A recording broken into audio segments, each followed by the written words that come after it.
Assalamu alaikum to everyone. This is me, Rao Muhammad Kamal, and you are watching my YouTube channel, Nosif with Rao Kamal. In the previous lecture, we have discussed about phonetics and its branches, and today we are going to discuss about organs of speech sounds. Before discussing vowels and consonants, it is very much necessary to discuss about the organs.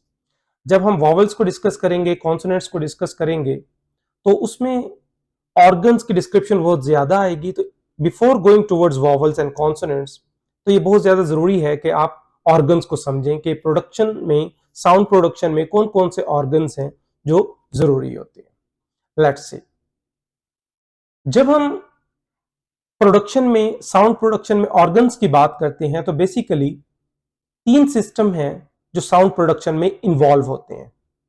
And what are those 3 systems? The first system is respiratory system, जो कि आपका यहां मौजूद होता है, जिसमें lungs and trachea involve है।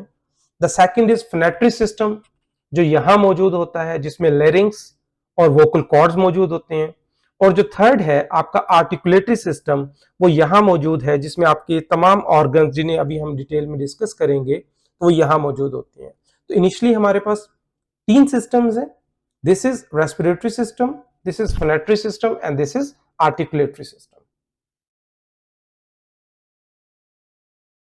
जो हमारा रेस्पिरेटरी सिस्टम है, we have 2 organs in respiratory system. You can see here lungs and trachea. Sound produce करने के लिए we need oxygen, we need air, और जो सोर्स ऑफ जनरेशन है वो लंग्स है। लंग्स ने एयर को जनरेट करना है, और ट्रैकिया जो विंड पाइप है यहां पर, ठीक है, उसके जरिए लेरिंग्स तक पहुंचाना है। तो ये एक सिस्टम है जिसका काम सिर्फ 2 ऑर्गन्स का, लंग्स का काम एयर जनरेट करना और ट्रैकिया के जरिए लेरिंग्स तक पहुंचाना है। This is called respiratory system. Lungs provide air stream that is a source of energy for our vocal activity. The air stream moves through lungs, and trachea is an air passage or windpipe.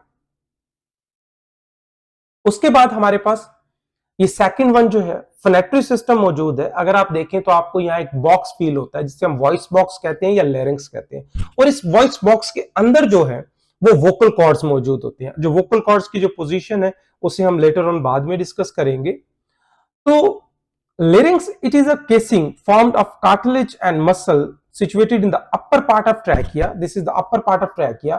Its forward position prominent in the neck below the chin, and it is commonly called Adam's apple. Larynx is the hollow area around the vocal cords, also known as the voice box. अब यहां पर एक और जिक्र हुआ Adam's apple का। तो जो वॉइस बॉक्स है, अक्सर आपने देखा होगा कि जो फ्रंट नेक का जो फ्रंट है, यहां पर बहुत से लोगों की जो बोन है वो बहुत ज्यादा प्रोमिनेंट है और नोक की तरह सामने एक नजर आ रही होती है। उस नोकीली जो ये बोन होती है, जो प्रोमिनेंट जो बोन होती है, इसे हम एडम्स एप्पल कहते हैं। इसके अलावा जो लेरिंग्स है, लेरिंग्स के अंदर वोकल कॉर्ड्स मौजूद होते हैं।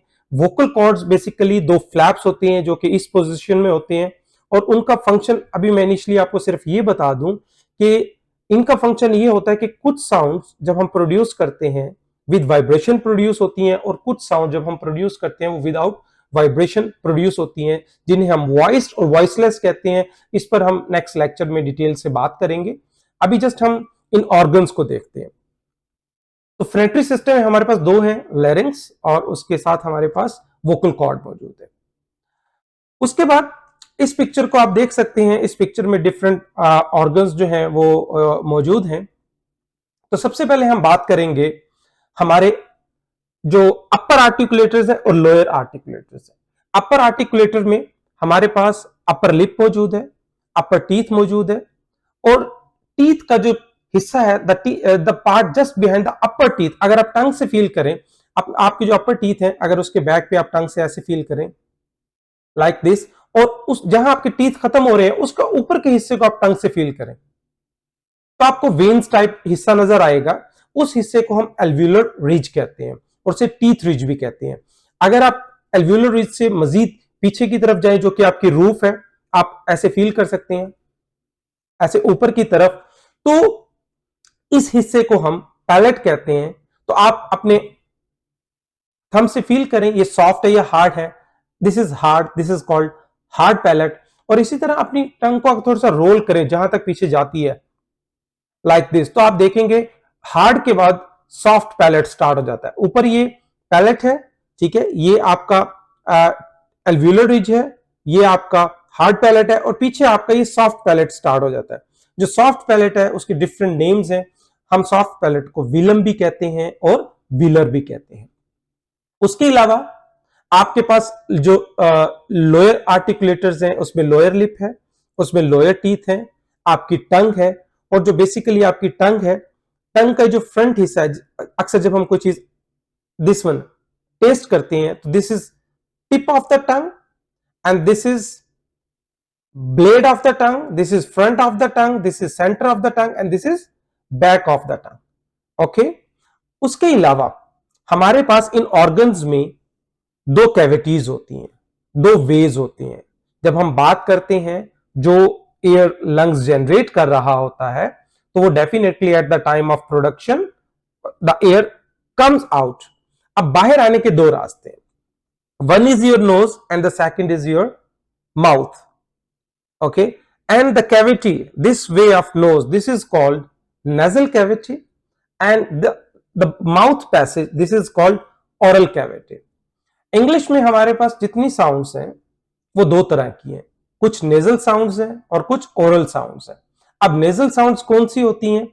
जब हम बात करते हैं और उन साउंड को प्रोड्यूस करते वक्त और एयर अगर नोज के थ्रू बाहर आती है, नेजल कैविटी के थ्रू बाहर आती है, तो उन साउंड्स को हम नेजल साउंड्स कहते हैं, जो कि इंग्लिश में सिर्फ तीन है, म, न, इंग। और इसके अलावा बाकी जितनी भी साउंड है, जब हम बात करते हैं, जब हम उन साउंड्स को प्रोड्यूस करते हैं, तो जो एयर है वो आपकी ओरल कैविटी के थ्रू बाहर आती है।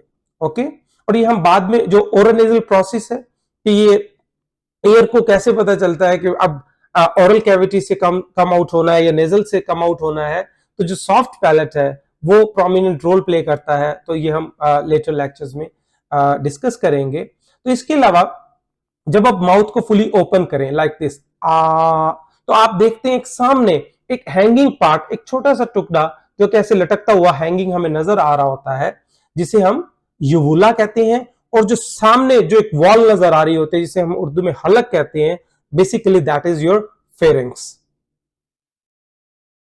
ओके, सो एक और ऑर्गन जो कि आपका ट्रैकिया है, इसे हम डिस्कस कर लेते हैं। लंग्स के बाद जो ट्रैकिया है, जो विंड पाइप है, यहां पर आपको पता है कि विंड पाइप के साथ आपकी जो फूड पाइप है, खुराक की नाली है, वो भी जा रही होती है। तो अब होता क्या है कि जब हम कुछ खाते हैं पीते हैं तो जो सांस की नाली है, अब उस जो भी चीज हम खाते हैं पीते हैं उसे सांस की नाली में जाने से बचाने के लिए सांस की नाली के ऊपर अल्लाह ताला ने एक लिड रखा हुआ है, ढक्कन रखा हुआ है, जिसे हम एपिग्लॉटिस कहते हैं। जब हम कुछ खाते हैं पीते हैं तो वो सांस की नाली के ऊपर बंद हो जाता है। अक्सर आपने नोट किया होगा कि जब हम कुछ खा रहे होते हैं, पी रहे होते हैं और अचानक से हम बात करना शुरू कर देते हैं, तो फिर क्या होता है कि अभी वो जो एपिग्लॉटिस है, अभी वो जो लिड है एपिग्लॉटिस, अभी वो बंद नहीं हुआ होता, तो हम खाते वक्त बोलना शुरू कर देते हैं। अब बोलने के लिए हमें डेफिनेटली वो एपिग्लॉटिस ओपन चाहिए क्योंकि एयर जनरेट होनी है। तो फिर क्या होता है, जो फूड पार्टिकल्स हैं, लिड एपिग्लॉटिस बंद ना होने की वजह से आपके जो ट्रैकिया है उसमें चले जाते हैं, और जिसकी वजह से हमें फिर बहुत ज्यादा कफ फील होती है और उसके साथ साथ आंखों से पानी भी आना शुरू हो जाता है। वो सिर्फ इसी वजह से होता है कि हम इतना स्पीडी खाते वक्त बात करते हैं कि अभी वो एपिग्लॉटिस बंद नहीं होता। ओके जी, ये लेरिंग्स है। और उसके बाद जो वोकल कॉर्ड्स हैं, वोकल कॉर्ड्स की जो पोजीशन है वो हम बाद में डिस्कस करेंगे। अभी जस्ट आप इतना माइंड में रखें कि वोकल कॉर्ड की वजह से कुछ साउंड वॉइस्ड होती हैं जो कि विद वाइब्रेशन होती हैं, और कुछ वॉइसलेस होती हैं जो कि विदाउट वाइब्रेशन होती हैं। उसके बाद नेजल ट्रैक हमने डिस्कस किया, ऑरल ट्रैक हमने डिस्कस किया, अपर आर्टिकुलेटर्स हमने डिस्कस किए, और जो लोअर आर्टिकुलेटर्स हैं वो भी हमने डिस्कस किए। तो अभी जब हम वॉवल्स और कॉन्सोनेंट्स की डिस्क्रिप्शन को देखेंगे तो उससे पहले आपको इन ऑर्गन्स के बारे में फुली आइडिया होना चाहिए। And see you soon in the next video. Thank you very much, take care, अल्लाह हाफिज, बाय बाय।